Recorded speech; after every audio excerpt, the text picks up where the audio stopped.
So, tell me something terrible.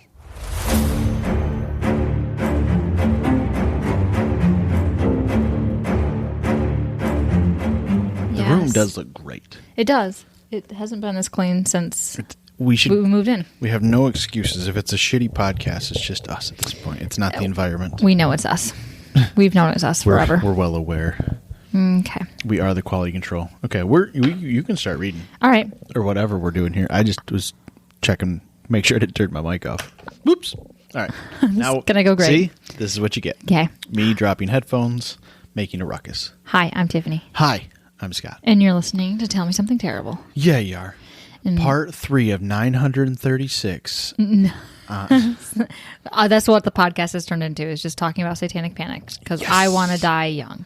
Yes. No, we're finishing up this month. And then announcements. We're going to go to twice a month. We're going to temper back through the holidays at least, because the kids' birthday is coming up. Christmas is coming up. We've gotten, the podcast, especially this because it's such a massive topic, has just become too much of a time, like whatever you call that. It's just a big commitment. So to put this in perspective, when I say I write 5-page papers, they are single-spaced papers with half-inch margins. No. This last one that I wrote, I spaced it out to like the MLA format. Mm-hmm. It was 9.5 pages long, and this one's another paragraph longer. And I write those in a week, guys. Well, no, stop. Nobody cares if you're right. Whatever. You can write shorter papers. I could, but then it wouldn't be as good, you know? And I want to actually have it like... This was intended to be... The point was supposed to be shallow. Podcast. Yeah, and then you flip the script. But anyway. The problem is because it's not like... There's so much nuance with a lot of topics that we cover, and nuance is important and context is key, that it's really hard to just be like, I'm going to have 2 sources and write this half-assed thing. I don't like that. No. And we don't know how long it'll be for, like, going to... And we don't know how often they'll be. They'll still release on Tuesdays. It'll probably just be like every other Tuesday, but... We have a wedding in November. We do. And they listen to the pod, so we can take a week off for them. And then, our kids' birthdays, her birthday. Singular. Yeah. Please don't put that evil on me. And then holidays, Thanksgiving, Christmas, all that stuff. You guys know the drill. You're going to be too busy to probably listen to a podcast a week anyway. So that's true. We'll still have at least 2 or 3 a month, depending on how it works out, plus the bonus pod. So if you really need that extra one you're missing, just become a patron for $1 and you can listen to one until we get back to being like the middle of winter and we got nothing to fucking do in February and we'll start putting out one a week again maybe. Yep, maybe. But we'll see. So that's kind of the... February's busy too, you know, you got that Valentine's Day. Oh yeah. We're big on that. Might take that whole week off. Anyway, oh shit. I need to write the bonus pod. I have a week. Yeah. This is way ahead That's of... 5 days before. No. Yeah. I have a potential topic. Oh, good. Yeah, it's a good start. I'm proud of you. I'm probably not going to go anything satanic. That's good. Yeah, that's the only thing I really ruled out. Yeah. So this one though, he is a Satanist. Who? The oh, okay. Murderer. Oh, okay. Yeah. Oh, I forget. Like it's not like a running story. It's different deviations off the same story. Because I was going to do the West Memphis 3, and I know I said I was going to do the West Memphis 3, but I know this is like a heavy topic. You are already super frustrated. I'm not super frustrated. What do you want me to do? Be gleeful about this topic? No. But also, like, we talked about a lot of kids stuff, even though it didn't happen, it was still really heavy topic. The West Memphis 3 is a child murder, and the child is like our daughter's age. Yeah. And it was fucking horrible. Yeah, so we'd rather... Fucking horrible. And I would prefer not to do that to you because I know you don't like kid stuff, and we've only ever done a couple, so I didn't want to just... really hammer it home. Just get darker than dark. Yeah. So this one is a teenager instead of a child. So great. Just an old child. Yep. So we're going to start with Northport, Long Island. It was the quintessential suburbanite 1980s city small town. It was just outside of NYC. It was filled with new and old money alike and a bunch of 1970s, 1980s babies that were being raised by their boomer parents who neglected the shit out of them. I can tell this one's going to be long. You are speed reading. So you also decaf coffee. You still got that placebo effect where you're like, still coffee. Oh, yeah. But it's also warm and delicious. It is. So this was that post-dinner coffee. Everyone knows it hits different. Dessert. Yeah. So this town was the epitome of keeping up with the Joneses, putting up that facade of that perfect family. And of course, behind this idyllic front, there was the seedy underground of teenage rebels and drug use paired with the height of the Satanic Panic. We all seen Hocus Pocus. Yep. So... What are those two kids' names? Ice and... Something. It's not Butch and William. That's from Little Rascals. But that's pretty much the same iteration. The only reason why I know that it's Ice is because it has ice in the shape in the back of his head. And I told you I was going to do that for Halloween. Halloween, yes. And I'll be the other guy. I have these sweet orange jammies now that you got me that I feel like the orange would pull it off. Because he's got that weird long orange jacket. Very like Jay and Silent Bob-esque vibes, but douchebags. Does he? I guess he does. Yeah. It's probably leather, though, not silk. No. Yeah. Well, if you gender difference. bend it, you can go softer with the silk. There you go. Do what you got to do. Anyway, with all that little like blurb about, setting the scene, we're going to get started.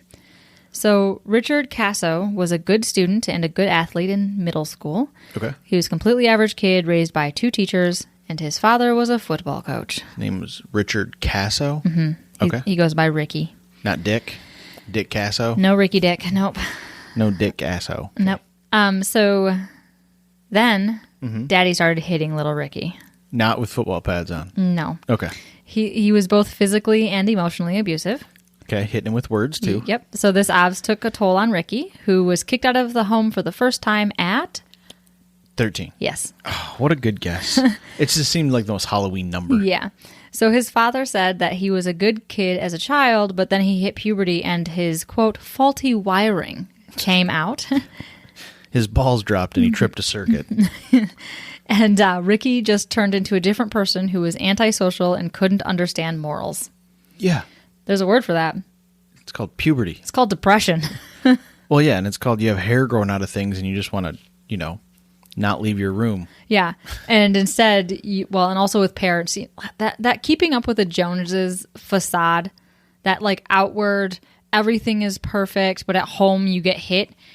The dichotomy of that is just so, it breaks a person. It really is like, it's really hard to have to be like, we're a perfect family, and then at home get told that you're a piece of shit and that you're crazy.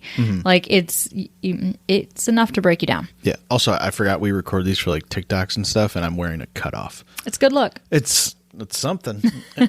You're in silk pajamas, and I'm in a cutoff. Anyway, We're classy. We're opposite. Yep. So he of course listened to AC/DC, Back in Black, Ozzy Osbourne. Okay. The king of Satanists, and Led Zeppelin. What year was this? 84. Okay. So it's not, this is like peak. Well, this is like the year that the events happen is 84. So at this point, it's probably like early 80s. Like it's like 1980 because he's a teenager. That's when he started getting into like those metal bands. Pre-grunge. Yeah. No, we got into like Linkin Park was my gateway drug into Slipknot and In This Moment and OTEP and I was all just trying to of figure them. out what year it was. Yeah. Because people still listen to those bands today. So he could have been like 06 and I'd have been like, yeah, whatever. No. So before he knew it, Ricky was sleeping at friends' houses in unlocked cars. Okay. And abandoned buildings, floors of public bathrooms at the beach. Like at least by the beach. Yeah. So he did have some friends. Well, and it wasn't like McDonald's bathroom. He picked a nice beachfront bathroom. They're on Long Island. Oh, I assume there's probably a lot of beaches there. Well, it is a beach. Yes. Yeah. There's lots of beaches. There's Inner Island. So he started hanging out. I also have no idea how big Long Island is. Well, it's long. Allegedly. But Iceland's not ice and green. You never know. Greenland's not green. That's true. They have a hard time naming islands. That's all I know. They do. It's probably a little chodly. Just kidding. So he also started hanging out at the docks. Mm-hmm. And then he got involved with drugs. With the seamen. Oh, sorry. No. That's a bad docks joke. It is. Those long docks. Yeah. Anyway, at the docks, he started getting involved with drugs and doing and selling in order to eat. So he started dealing pot and then upgraded to doing and selling LSD. Okay. Because it was the 80s and LSD was everywhere.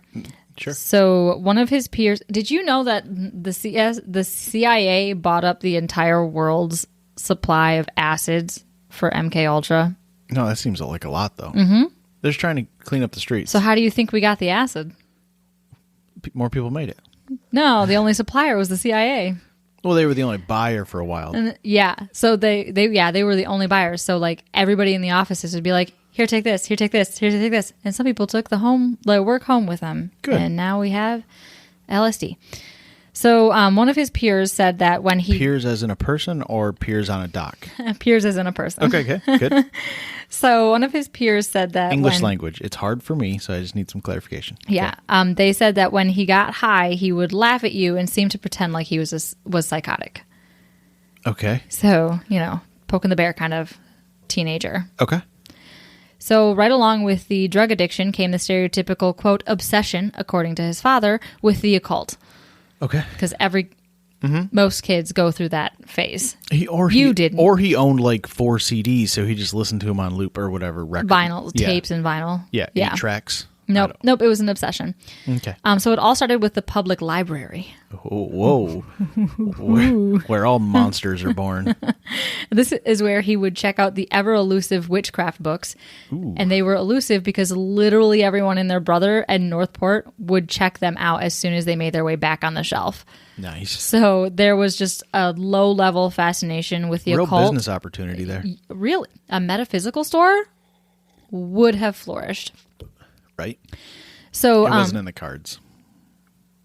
Sorry, is that a good tarot joke? That was a really good tarot joke. Thank you. He saw me stop. He didn't get to see me stop mid-itch, and just the glare. Oh, I'll put it on YouTube Shorts and TikTok. Don't worry. So there was this fascination with the occult that ran rampant through the teenage population of Northport, just like every small town in white America since the dawn of religion. Okay. But because Ricky was already an outcast, homeless, and couch surfing and high on LSD most of the time, obs, unwanted and unloved, he was already building that spooky reputation, so he just leaned into it even more and was like, yeah, I'm a devil worshiper. Yeah. Yep. Scare everybody. Mm-hmm. So process trauma however you need to. Yeah. Unfortunately, in the 80s, this was not a good way to process trauma. No, I mean, yeah. Nowadays, it'd be like, that's the weird kid that wears the trench coat. But back then it was like Satanists. Yeah. So it became his shtick, wearing satanic jewelry and carrying around Anton LaVey's Satanic Bible. Okay. Dahmer was a big fan, apparently. So is it actually LaVey or the other guy? No, it's actually LaVey. Okay. Yeah, no. Alistair didn't write the Bible. Okay. So he wasn't the only one. A rival drug dealing, quote unquote, gang, and I use that word very loosely. Yep. Because it was like 2 to 3 friends dealing pot. It's criminal organizations. They got to have their titles, I suppose. They do have a title. Very creative, these kids. They also latched onto the Satanic Panic sweeping the nation and used it to their own advantage to deter other dealers. Okay. So they wore jean jackets with the upside down pentacle, which we know is the sign of the devil. And like other like your typical and they wore their hair long. They went to Hot Topic a lot. They actually started Hot Topic. Yeah, probably. So when was Hot Topic founded? I bet you they saw that business opportunity and ran with it. I don't know. I'm gonna say late 90s. I'm sure it's gonna be the 80s. When was Hot Topic established? 1988. Yep. Spencer's. When do you think Spencer's was established? 68. 1947. No. Yep. I would love some vintage merch from Spencer's from the 40s. Could you fucking imagine? I bet you it didn't start out to be what it is today. I bet you it did, and then it's never changed. They always had the little boob molds for the cakes and like the fart like jokes on the also, mugs. Claire's has been around since 1961 because people... Yeah. Shit, Target's been around since 1902? Wow. Eek. Anyway, who knew? Probably lots of people. So, anyway. We are the occasionally informative podcast. Sometimes. Yeah. If that wins you a Jeopardy question, you owe us a cut. Yeah, you do. So they wore their jean jackets, their upside-down pentacle, long hair, threw up the devil's horns, whole 9 yards. So they called their little gang the Knights of the Black Circle. Okay, I've heard worse names. These guys were not Satanists. They just also leaned into that fear as a way to just have a monopoly over their drug area. Their symbol should have been like a lunar eclipse. Because it's the Knights of the Black Circle. Come on now. That's funny. See? Marketing team. Yep.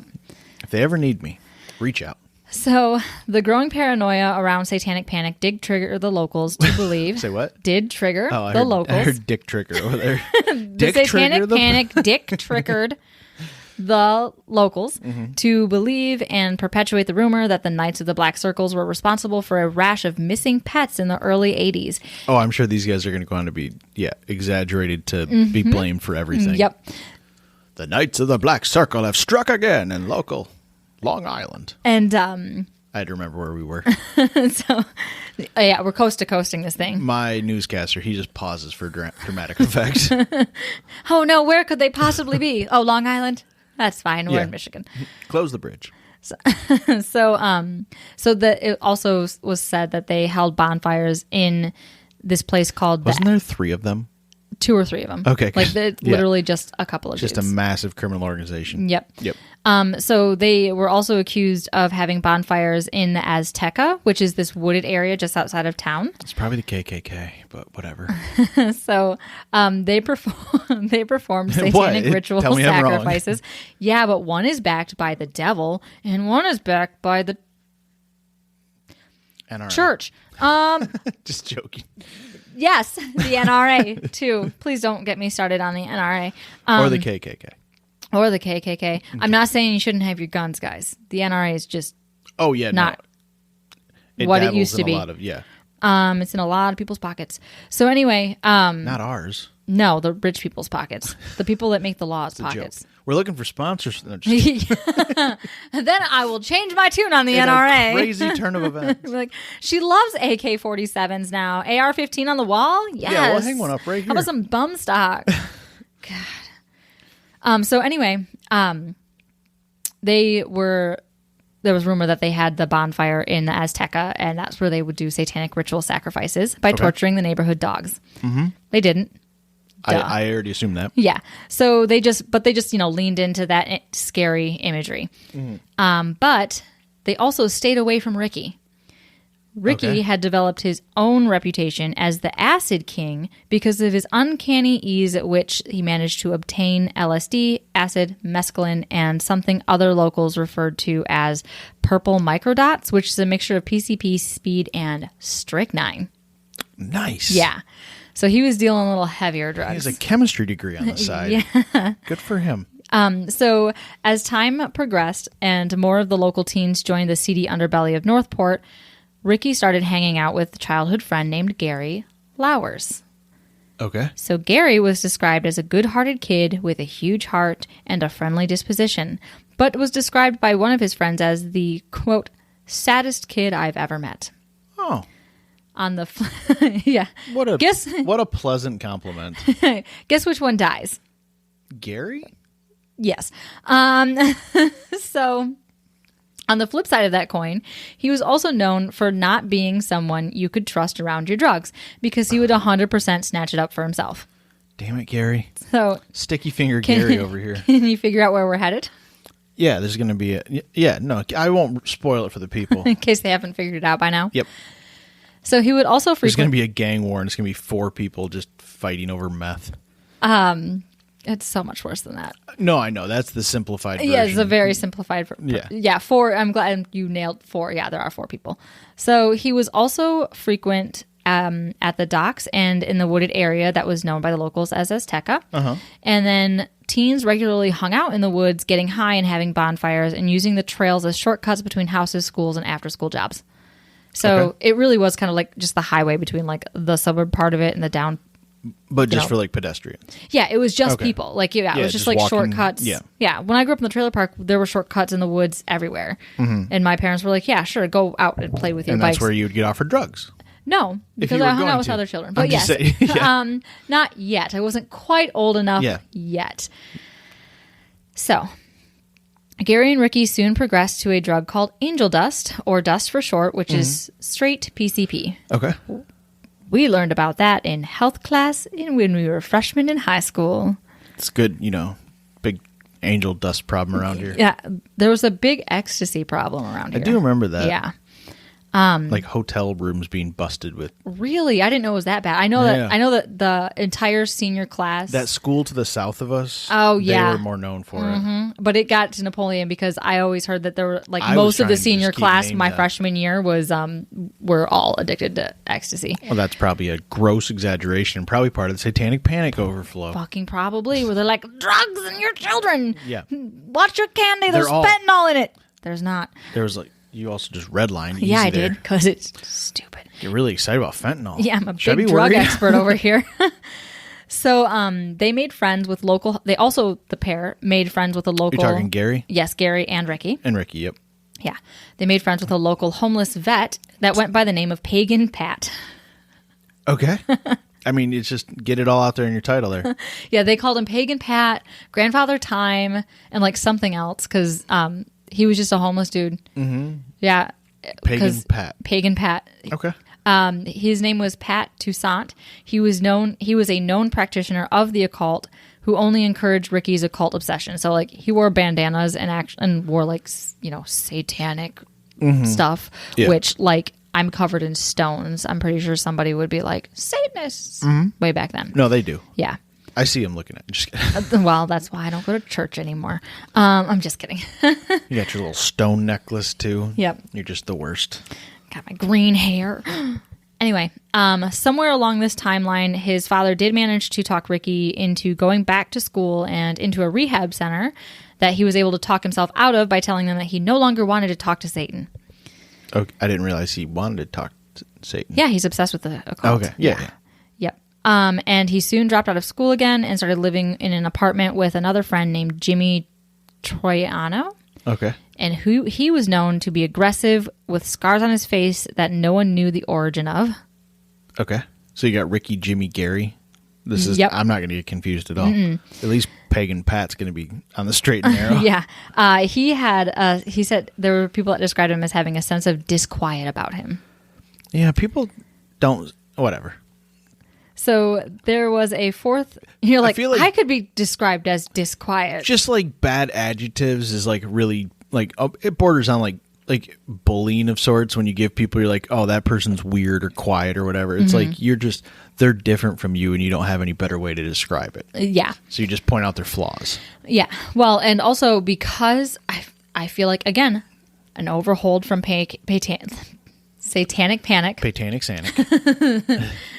So an overhold from Satanic Sanic was that you couldn't be the weird, quiet kid that was interested in anything that wasn't going to church on Sunday and looking really nice, and then you that ramps up with things like Columbine when they're wearing their trench coats and all of these things. There is a group of subset of people that if you are like that, we have been ingrained in our society to be like, you don't like the weird kid because the weird kid's going to shoot up the school. Yeah. So I think there's already a really big negative connotation with that. Yep. Anyway. That's what I was trying to get at. I just stepped all over you like an asshole. No, you just, you kept it going. You just. Well, that edible hit, so now I'm going to be extra chatty. Great. That's why we have to go down to 2 a month, because she just, she won't shut the fuck up. This one's going to be 4.5 hours. No, so there's no disquiet about me. Just to make it about myself. Good. So there was a fourth friend in this little budding satanic cult.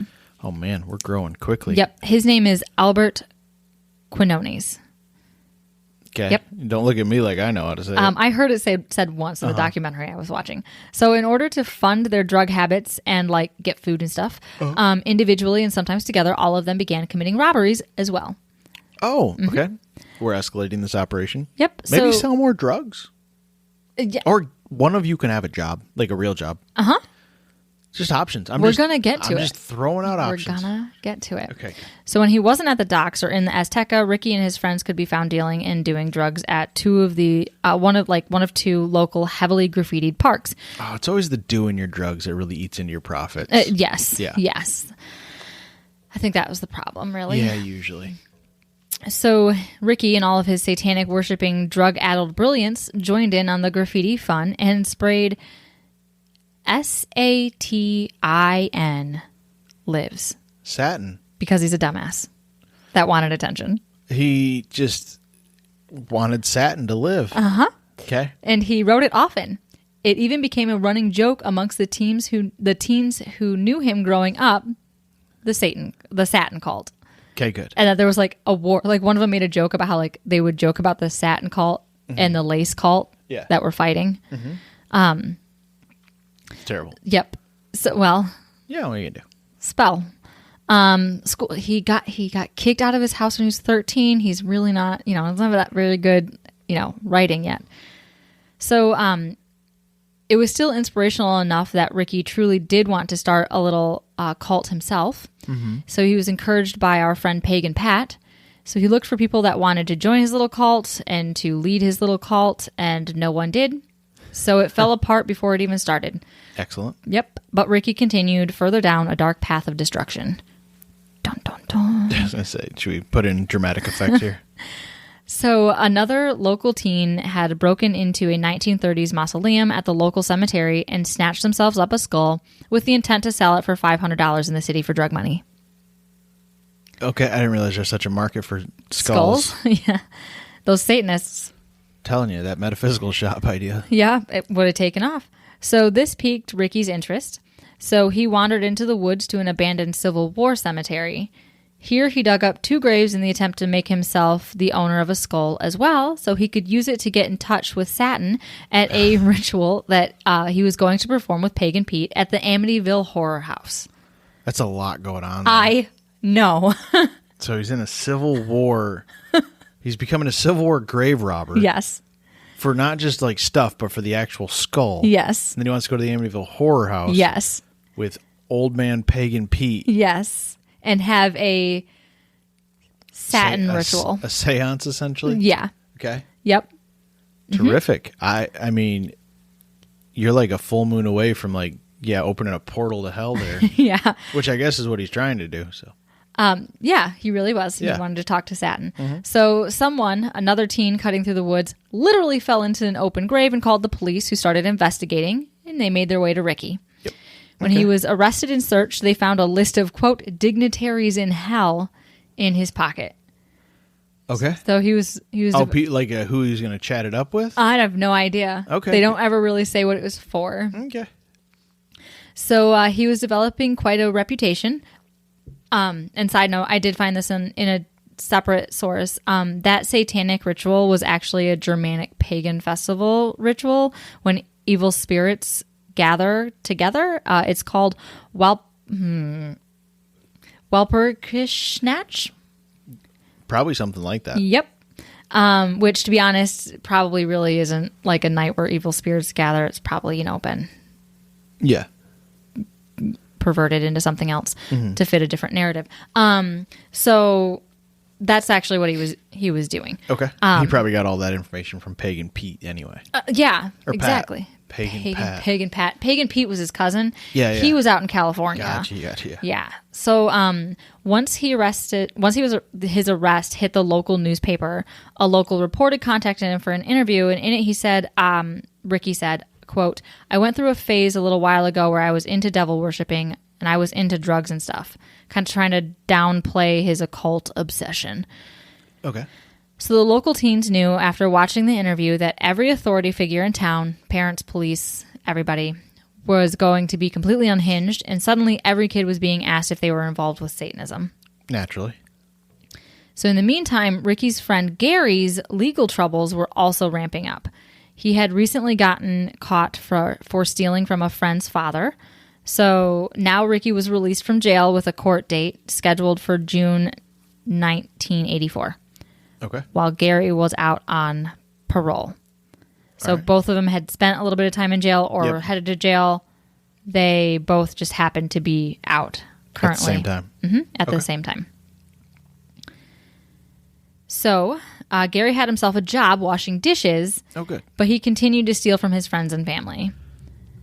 Of course. Yep. Okay. Yes. So one of them did try the old 9 to 5 get a life, job. and it just didn't sit well. So most he's continued to steal from his friends and family, and most of them were forgiving. Ricky was not. Okay. So the two were hanging out one day. The other poor kid trying to make it? Yeah. Yeah. I can see him being a little testy about it. Yep. So the two were hanging out one day, taking some angel dust. Ricky passed out, leaving Gary awake and alone. So naturally, as was Gary's MO, he grabbed 10 bags of angel dust from Ricky's stash. Yeah.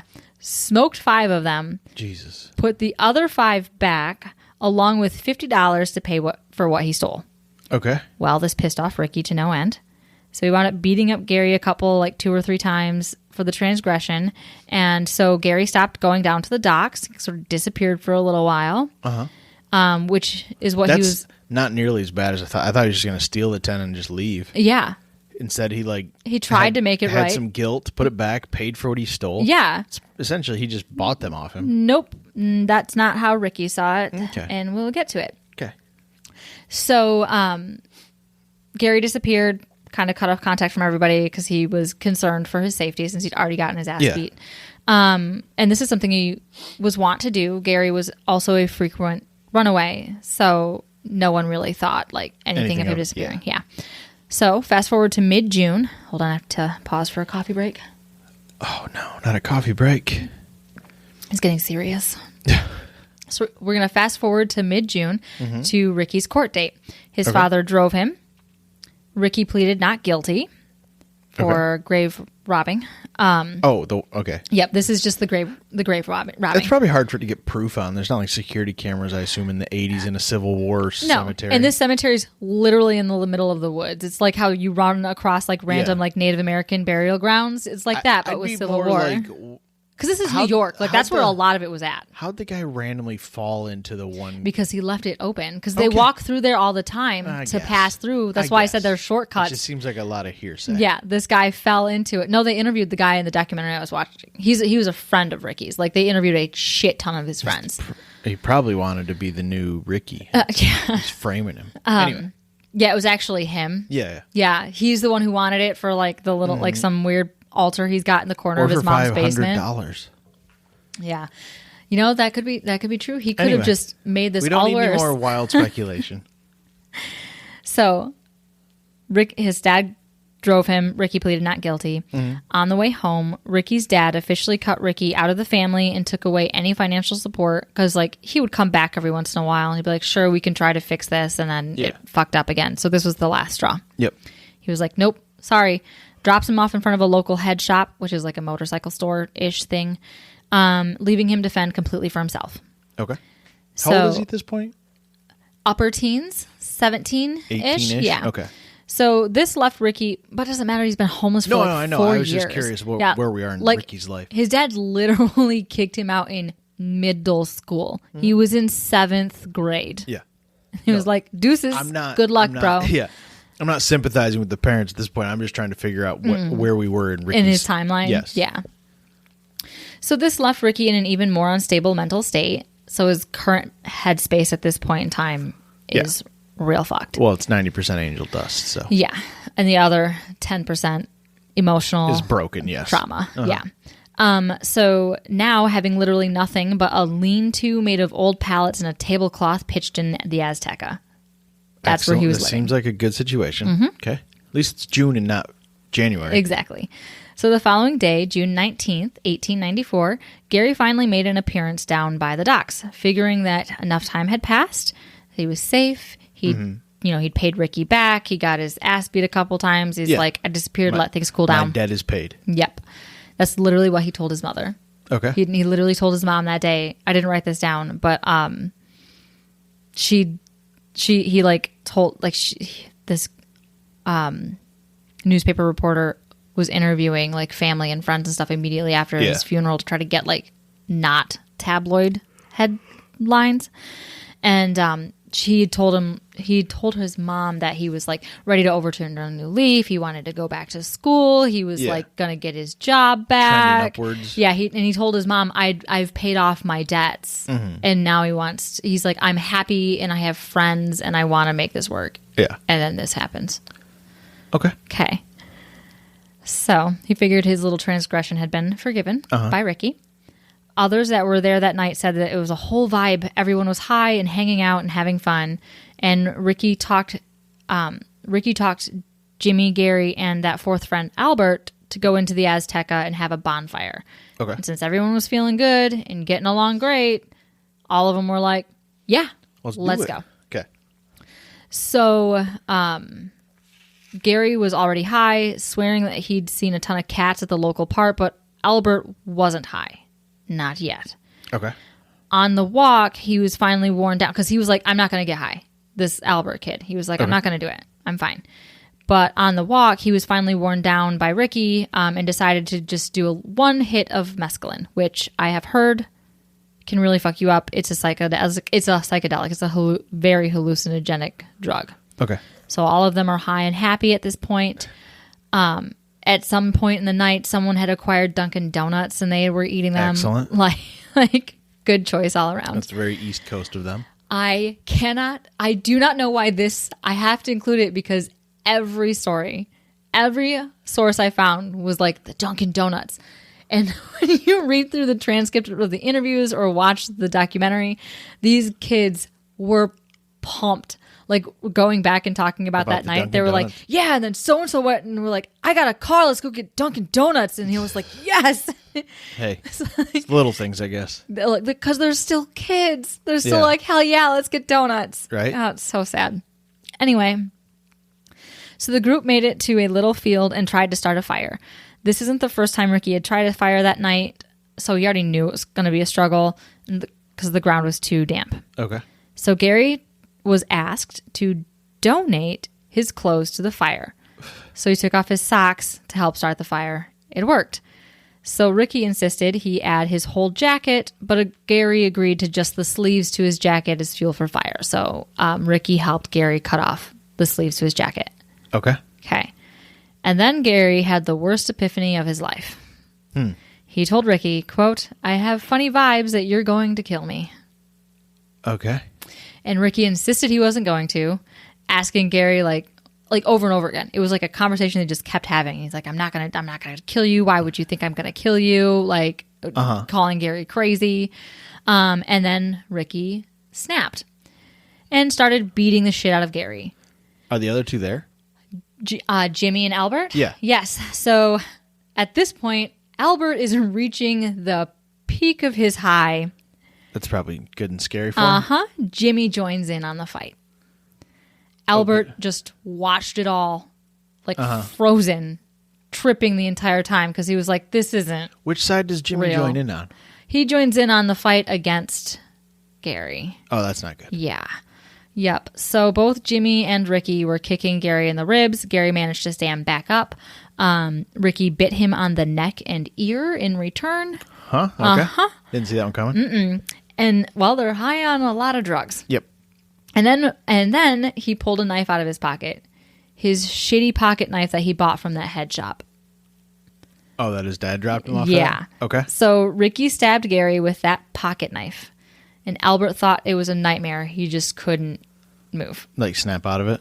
Yeah. He was just watching it unfold. You can't tell what's real or not. Right? Yeah. So after Ricky stabbed Gary, Gary tried running away, and Ricky managed to grab a hold of him, and Jimmy had picked up the knife after Ricky had initially dropped it and handed it back to Ricky. So Gary's trying to run, and then Ricky snatches him, and Jimmy hands him back his weapon. Okay. And Ricky made Gary get to his knees and forced him to say, I love you, Satan. Okay. And that's when Ricky just started stabbing Gary over and over and over again. Everywhere. The torso, the face, upwards of 50 times. Okay. Yep. Snapped is the appropriate term at that point, I suppose. All right. Yep. How you doing? You doing all right? I'm so good. Aren't you glad you're not drinking for this episode? Yeah, no depressants needed. You are bringing them to the table. Thank you. It's my passion. Yeah. So then the pair dragged Gary's body into the woods. They came back after a few moments, telling Albert that they had covered Gary with some leaves and broken branches, and the group of now 3 left the woods, Ricky and Jimmy laughing, and Albert just kept quiet. And he told no one what happened that night. Ever? Eventually. Well, yeah, I meant like 2 weeks later when the cops found him. Yeah. Mm-hmm. Okay. But could you imagine? No. You're already in like a dangerous you're living a high risk lifestyle, and then you just fucking watch one of your friends murder somebody, you'd be like, no, I'm not saying shit. Yeah, that'd be pretty scary. Yeah. So no one questioned where Gary was at first. They figured he'd just run away again, even though he had just told his mother, like I said, that he wanted to go back to school and get his life around. Yeah. Well, maybe he shouldn't have been doing drugs at the dock that night. Then. Yeah. That's a bad start to his new life. Well, teenagers especially. Yeah, no, I'm not saying... we make questionable decisions. Yep. So, Ricky... where was I at? Oh, man, I totally missed a sentence. Oh, my goodness. Yep. Start the podcast over. Yep. So, Ricky needed his fear fix, though. Like, just, you needed to scare people. Murdering someone wasn't good enough. So, he started bragging to other teens around town that he had killed Gary and that he was willing to take them to see his body, which he did. For 10 days, he would bring other teenagers that didn't believe him up to the Azteca and show off his handiwork. He had taken anywhere between 15 to 30 people up to see Gary's body. At least he'll never get caught. Yeah. I don't see any issue with this. Yeah. Nope. Not a flaw in his plan. Nope. But not a single person said a damn thing to anyone. Okay. Until one day, there was a high school girl who overheard her friends talking about being shown a body, and she had told her father, and the pair decided to call the police. Okay, that's a good call. But Ricky and Jimmy were growing sus. So the pair, a few days prior, had gone up to the Azteca to attempt to bury Gary's body. So the spot where he had lain for over a week had turned black, where blood and other petrification, had stained the dirt. As it does. Yeah. So the pair had decided to dig a shallow grave right next to the black spot that was stained. Intelligent choice, Satin. Yep. Okay. And it immediately, as they were attempting to put it in this hole, it immediately started falling apart as they moved it, and the police. So they did wind up getting it buried, but like his name's Gary. You don't have to say it. Sorry, they did, his body. I'm sorry. When you transition, it's really hard to. Yeah. No, I know. Because he's. Yeah. It sucks. It sucks. I did the same thing. Apparently, I'm very good at disassociating and didn't know it. I did the same thing. I remember being teased about it afterwards. I had to do a speech on the boy called It. And about a third of the way through the speech, I no longer said he. I totally started referring to the guy as It. And like 2 people brought it up to me after. One of them was like Derek. And it doesn't matter. It doesn't. It doesn't matter. Yeah, they were like, that's, and even the teacher mentioned it like in my feedback. I was like, whoops. Like I swear I'm not a psychopath, guys. I was weird in high school. Yeah, way different than now. Nope. Never change. So anyway, it immediately started falling apart, and then the police finally searched the Azteca and found the spot where Gary had lain and then was buried on July 4th, 1984. Okay. So a couple weeks. He was murdered on the 19th. I was going to say over 2. Well, yeah, just over 2 weeks. Yep. A cadaver dog had alerted them to the location. I probably didn't take a cadaver dog, but no. I'm just saying, there was no sniffing around. It was like them walking into the woods and this dog being like, and like running straight to it. Yeah. So when they pulled Gary's body from the ground, it was mostly skeletonized at that point, showing the marks on the bone where the pocket knife hit. How you feeling? I was yawning, but yeah. No, that's you. I forget that. Yeah, it's going to be a forensic nightmare because it's so old and probably contaminated. Yeah. But yeah, if you have knife marks in your skeleton, that'll be easier to identify. And not, his eyes were gone. Yeah, animals. Yeah. No. Not animals. I'm going to say animals. The worst part about it is it's not like it's a big long blade where they died fast. Unless it's a pocket knife that he got so deep that it hit bone. Yeah. Unless the eyes are preserved somewhere. Animals definitely ate those eyes. It's like the first thing they eat. Anyway, keep reading. So those knife marks on the bones. So Ricky and Jimmy were quickly arrested. They were found in their newly bought getaway car the next morning, hungover and sleeping.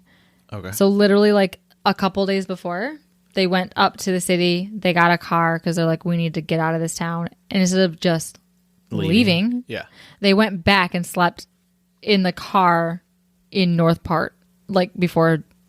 Yeah. So the cops just found them really easy. The decision making has been questionable at best at this point. I don't think. What do you mean? Surprised. This is peak intelligence. Yes. In your late teenage years, also on drugs, making really bad decisions. And you've been on drugs like for a long time. For 5 years. Yeah. For a third of your life, essentially. Normal teenagers struggle to make good choices. Yeah. And I know because I was a normal teenager and I made a lot of questionable choices. So Jimmy went quietly, but Ricky tried to cut a cop, and they were charged with second-degree murder. He nearly immediately confessed, and the Suffolk County Police held a press release soon after, falsely accusing Ricky of being in a satanic cult, and that Gary was killed in a satanic ritual where Ricky stabbed him and cut out his eyes, and that Ricky heard a crow caw in the night as he dealt the final blow, solidifying in his mind that the devil told him to kill Gary. Seems like a bit of a dramatization. A little bit. If you will, yeah. And this was in the police report. Excellent. And also that's why I said they weren't animals. I mean, the animals could have got the eyes after. Isn't that like the decapitation scene in Harry Potter of the hip, like the... Oh, the hippogriff? Yeah, after he like chops the pumpkin, there's like the Yes, that's exactly it. Yeah. J.K. Rowling just keeps getting a lot of inspiration from the Satanic Panic. She was probably secretly like big into like at least the stories of the occult. Yeah. Let's be honest. The folklore of it. Yes. And even if you are going to write something about the wizarding world, you got to buck under and be a part of that lore. Otherwise, you're going to get eaten apart. Like, you'll get just criticized like crazy. Anyway, witchcraft's a big umbrella, you know. It is a very big umbrella. So this narrative was repeated over and over in the news. The narrative took on its own persona, evolving an underground satanic cult made up of 12 people who attended a 4-hour ritual that night and chanted as Ricky and Jimmy tortured, mutilated, and burned Gary.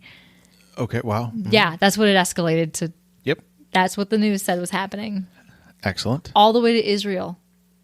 There was like fucking like in Europe and like the Middle East. This was stories. Okay. Nationwide. Mm-hmm. Yeah, country, like worldwide. Nice. So the fear was stoked with statements from the media like, quote, parents are scared it will be their teen next. Okay. Don't kick your kid out and let him go wander around the docks high on angel dust. That'll be 13, a good start. Yeah. That's a good start. Yeah. I understand you're like concerned about like enabling and they need some tough love, but there's a line. And I feel like we overdid it in the 80s and we're trying to step back. Perhaps. So we had to go the extreme way to gentle parenting. Perhaps. Ours, I feel like, is going to be less traumatic of an overswing. Could be.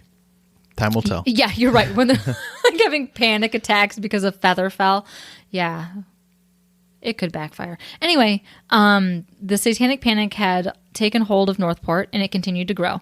Now the satanic cult was, in fact, the aforementioned Knights of the Black Circle, and Ricky was their ringleader. I'm sure they don't appreciate that. Yeah, because there's a dozen of them, too. Yeah. Yeah, so it grew from 2 kids smoking pot to 12 satanic, like a 12-member satanic cult. Yep. Yeah. Crime syndicate. Yep. So they were a blood cult who used common well-known symbols in the park, such as the Twisted Sisters band like logo. And because Ricky was such a huge AC/DC fan, that was all over the park. And Satin. And AC/DC, in case you cared, stands for Antichrist/Devil's Children. Oh, see, I thought it was just a power thing. Since they literally have a song called High Voltage. And it's literally AC... Lightning bolt DC. Yeah. No. Antichrist, Devil's Children. Don't you know? I never knew that, actually. So this was all news to the Knights because, again, they weren't actually Satanists and they had practically nothing to do with Ricky. Yep. They were just... Say, us? What? It's just, a bunch of dudes sitting around still smoking pot because they never evolved to the hard stuff. Yeah. So, could you imagine just like hotboxing in your car, and then a couple cops being like, "Hey, you're on the news. You're under arrest, you cult leaders." Mm-hmm. So after his arrest, Jimmy also confessed. Both him and Ricky had been held in separate cells. Jimmy was under suicide watch. Ricky was not. News spread quickly throughout the jail of the alleged events that Ricky had taken part in. Okay. And the inmates hearing of what Ricky had done, and soon they were chanting to Ricky, hang up, and the other inmates the other inmates started taunting that they weren't going to let you get away with this alive and that they were just going to kill you in jail, so you might as well hang yourself now. Okay, wow. And so he did. All right. He's an impressionable youth, I suppose. Mm-hmm. All right. Before Ricky could refute any of the satanic cult accusations, he was found hanging from the bedsheet tied to his cell door. I'm glad they didn't put him on suicide watch after the entire prison was chaining to him. No, the other one was on suicide watch. They couldn't do both at the same time. I think you could. Can you? Probably. Yeah. So eventually investigators caught wind that there was another witness who had seen the murder take place. Albert.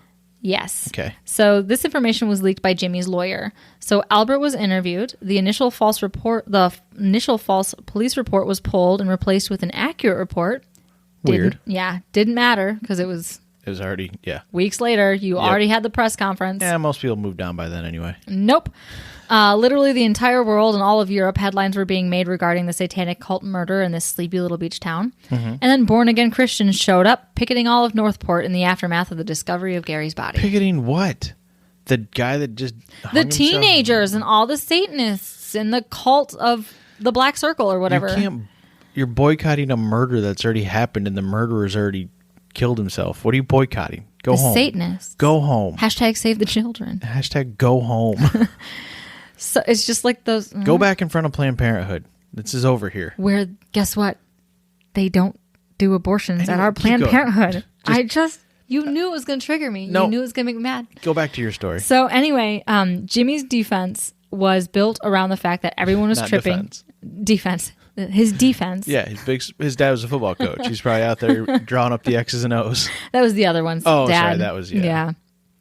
There's too many names in this. There's a lot. Jimmy Gary, it's all. So Jimmy's defense was built around the fact. Defense. No, it's defense. Yeah, So it was built around the fact that everyone was tripping that night. When his lawyer had an opportunity to interview Albert, Albert told him, quote, "When the stars are racing across the sky and the trees are melting, it's hard to remember what happened."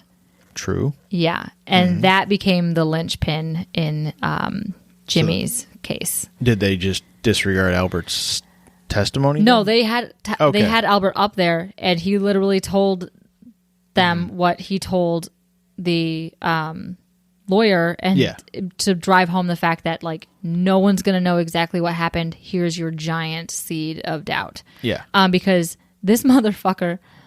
So they interviewed the lawyer too, and so he had to prove that there was no common sense going on at that time. Like he called it a reality check. So this guy swore up and down he was running through the forest because lions were chasing him.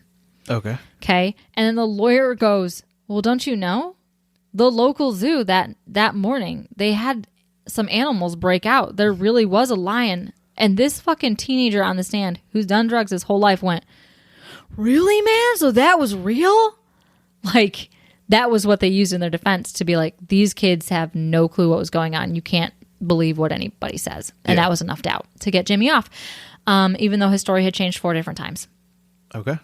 So he was found not guilty of second-degree murder, and Albert had earned immunity when he testified in court, and Ricky was cremated after his suicide. His cremains remained at the funeral home for nearly... Did you say his cremains? Yeah, his cremains. Is that what they call them? Yes, that's what they call them. Okay. I thought you were just mushing words together. No, it's a real thing. Okay. Cremains. Yeah. Okay. Instead of having remains, you have cremains. Okay. I thought you'd appreciate that, you know? Yeah, I was just making sure it wasn't a misspoken word. No, this time it was not. Nice. The funeral homes, they've got marketing teams. Know what they should call it? Angel dust. Sorry. I thought that was funny. So Ricky's angel dust sat at the funeral home for almost a year. Okay. Before his parents claimed them, and then they kept them in their basement next to their Christmas decorations, which I enjoyed the irony of that. Yep. And then eventually they buried them years later in an undisclosed location.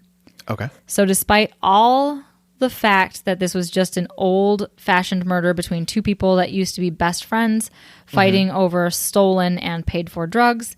Borrowed. Yes, borrowed drugs. This turned into a satanic panic murder, all because Ricky was just obsessed with the occult.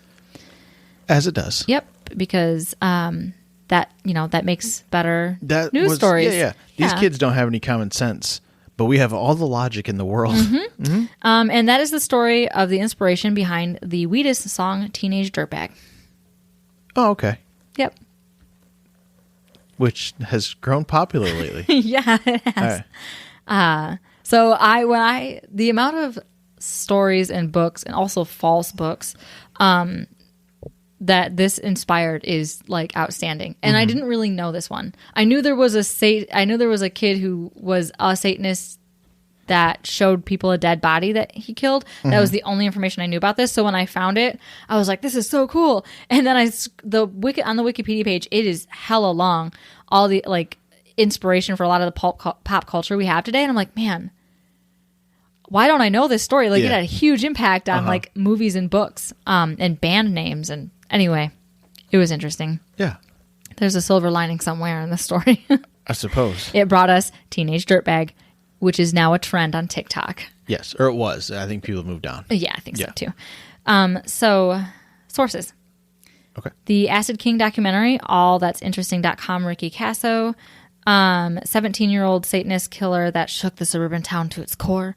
And then I found the original Rolling Stones article by the guy who interviewed all of the kid, like his family and friends and stuff. It is called Kids in the Dark, and it's by David Breskin. Okay. And that is the story of the Acid King. Nice. Yep. Before there was Tiger King, there was the Acid King. Similarly crazy story. Both good marketing teams. And someone died in each of them. One was a murder and one was an alleged murder. Oh my God, and there's a line. Oh my, see? It's all coming the connections. Also, the other guy died. No one's proven if it's an actual murder yet. Right. So. Well, they were probably all high. So no one knows. 100%. Yeah. Yeah. And there was meth, which is nowadays, which is like the modern day LSD. Look at us go. Through lines. Anyway. All right. Thanks for listening. If you've made it this far. Congrats. We have one more Satanic Panic episode? Absolutely not. We're taking a break next week. Oh. This comes out on the and then the 31st is a Monday. Oh, is it? Yeah. Okay, so we're going to do it on the 1st though, just not on this topic cuz we'll be gone. Oh, you want me to write another one? Yeah, cuz we're going on the wedding the 5th. Okay, anyway, fine. We're going to go make a Let's do calendar. something lighthearted. We're going to go make a calendar. Yep. And make plans. And then we'll let you guys know. Yep. Now you're forced to follow us on social media. Yeah, Just you kidding. are. Shamelessly plug. I've been really bad at social media lately because I don't care. Anyway. Yeah. You do too care. I care like 5%. There you go. That's the spirit. Thank you. Anyway, thanks for listening. Thank you. And we'll see you. We don't know. No, just kidding. It should be. Apparently, next week. And, there will be a bonus episode that will get released probably on Thanksgiving or at least this weekend, depending on when we record it. # shameless plugging. Yep, Patreon. Yep. Do it. Okay. Thanks for listening. Thanks. Goodbye. Bye.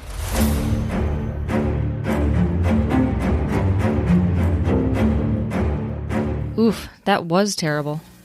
Thanks for listening to our terrible podcast. You can find us on Apple Podcasts, Spotify, and Google Podcasts, or wherever you like to listen. Feel free to follow us on Twitter at TMSTPod. And if you'd like to support the show, you can find us on Patreon at Tell Me Something Terrible.